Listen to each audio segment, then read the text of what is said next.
అధికారం కోల్పోయిన తర్వాత కేసులు పెట్టడం కొత్త కాదు. కేసులు వేస్తే మనం భయపడతామా? కార్యకర్తలు ఎవరు భయపడాల్సిన అవసరం లేదు. మీకు మేమున్నాం, మనకు మన నాయకుడు ఉన్నారు, మన నాయకుడి పేరు చెబితే చాలు అవతల వారికి ఇక అంతే అంటున్నారట ఆ పార్టీ నేతలు. ఇదేదో మోటివేషనల్ స్పీచ్లా ఉంది అని అనుకుంటున్నారా? ఎస్, నిజమే. గడిచిన కొన్ని నెలలుగా సైలెంట్గా ఉన్న ఆ పార్టీ క్యాడర్ బలం పెంచేందుకు బూస్టర్ ఇంజెక్షన్ తోటి యాక్టివ్ చేయాలనుకుంటున్నారు.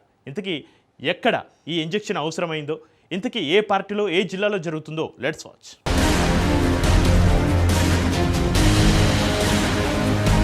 ఆంధ్రప్రదేశ్ రాజకీయాల్లో కీలక స్థానాన్ని సంపాదించుకున్న విజయనగరం జిల్లాలో వైఎస్సార్ కాంగ్రెస్ పార్టీ పరిస్థితి ఇటీవలి కాలంలో చర్చనీయాంశంగా మారింది. ఒకప్పుడు గల్లీ నుంచి ఢిల్లీ వరకు నాయకులను తీర్చిదిద్దిన ఈ నేలలో ప్రస్తుతం క్యాడర్ సైలెంట్ గా మారిందనే అభిప్రాయాలు వ్యక్తమవుతున్నాయి.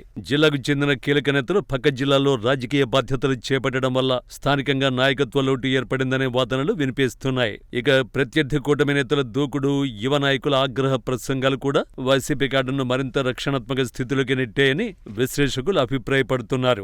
ఈ పరిణామాలను గమనించిన పార్టీ అధిష్టానం పరిస్థితిని చక్కదిద్దేందుకు చర్యలు ప్రారంభించినట్టు తెలిసింది. అయితే ఈ చర్యలు ఎంతవరకు ఫలితాన్నిస్తాయన్నది కీలక ప్రశ్నగా మారింది. సమావేశాల ద్వారా వచ్చే ఉత్సాహం తాత్కాలికమా, లేక గ్రౌండ్ స్థాయిలో పార్టీ బలోపేతానికి దోహదపడుతుందా అన్నది చూడాలి. మరోవైపు పెద్ద నాయకుల వారసులను రంగంలోకి దింపుతున్నారన్న ప్రచారం కూడా జిల్లాలో చర్చకు దారితీసింది. ఇది పార్టీలో కొత్త శక్తిని తీసుకురాగలదా, లేక అంతర్గత అసంతృప్తికి దారితీస్తుందా అన్నది ఆసక్తికర అంశమే.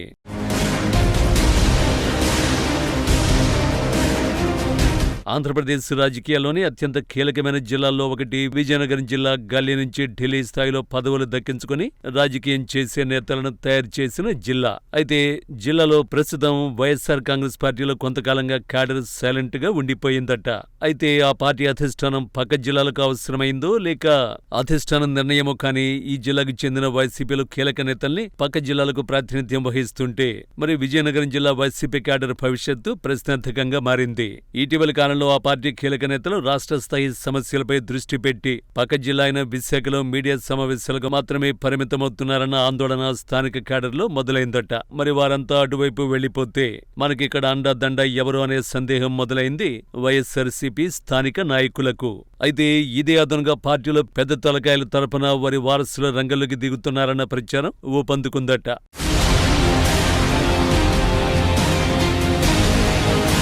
విజయనగరం జిల్లాలో వైఎస్సార్ కాంగ్రెస్ పార్టీకి పెద్ద దిక్కుగా ఉన్న బొత్స సత్యనారాయణ గత ఎన్నికల నాటి నుంచి విశాఖలోనే మకాం వేసి రాజకీయాలు చేస్తున్నారని, అందుకోసం ఉమ్మడి విశాఖ స్థానిక సంస్థల ఎమ్మెల్సీగా కూడా పదవి సంపాదించుకున్నారని అంతా భావిస్తుంటే దానికి అనుగుణంగానే ఎక్కువ సమయం విశాఖలోనే బొత్స సత్యనారాయణ ఉంటున్నారు.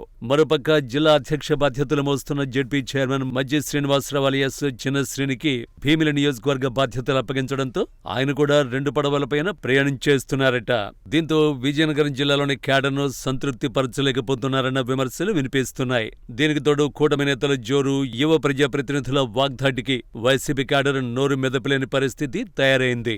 జిల్లాలో వైఎస్సార్ పార్టీ పరిస్థితిని గుర్తించిన అధిష్టానం వచ్చే ఎన్నికల నాటికి పట్టు కోల్పోయే పరిస్థితి ఉన్న నేపథ్యంలో పార్టీలో ప్రథమ చికిత్స అవసరమని గుర్తించి ఆ దిశగా అడుగులేస్తున్నారట. మరి ఆలస్యం చేస్తే పరిస్థితి చేయిదాటిపోయేలా ఉందని మత్తు నిద్ర ఉన్న పార్టీ క్యాడర్పై నీళ్లు జల్లి మేలుకొలుపుతున్నారట. వైసీపీ జిల్లాలో విస్తృత స్థాయి సమావేశంతో రాబోయే రోజుల్లో పార్టీకి ఎలాంటి జవసత్వాల అవసరమో ఆ మేరకు ఉపన్యాసాలిచ్చి క్యాడర్లో జోష్ని నింపుతున్నారట.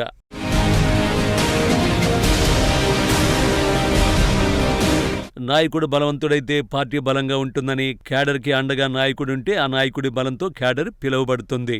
అటు నుంచి ఇటు, ఇటు నుంచి అటు చెప్పి మరి కార్యకర్తలు మనోధైర్యం నింపారట.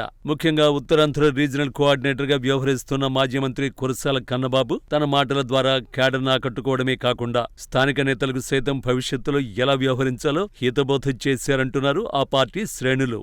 ఇక జిల్లాలో కార్యకర్తలను ఆకట్టుకునేలా మాట్లాడేవారిలో బొత్స సత్యనారాయణ, మజ్జి శ్రీనివాసరావు, పీడిత రాజన్న దొర, అందరికీ అన్నయ్య కోలగట్ల వీరభద్రస్వామి వంటి వారు కూడా ఉత్తేజితులై కార్యకర్తల్ని ఉత్తేజపరిచారట.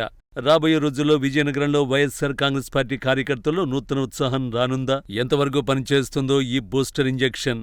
2 పడవల ప్రయాణం వల్ల రాబోయే రోజుల్లో ఎలాంటి సమస్యలు రావా? పార్టీ బలోపేతం తప్పక జరుగుతుందా? వీటన్నింటికీ కాలమే సమాధానం చెబుతుంది.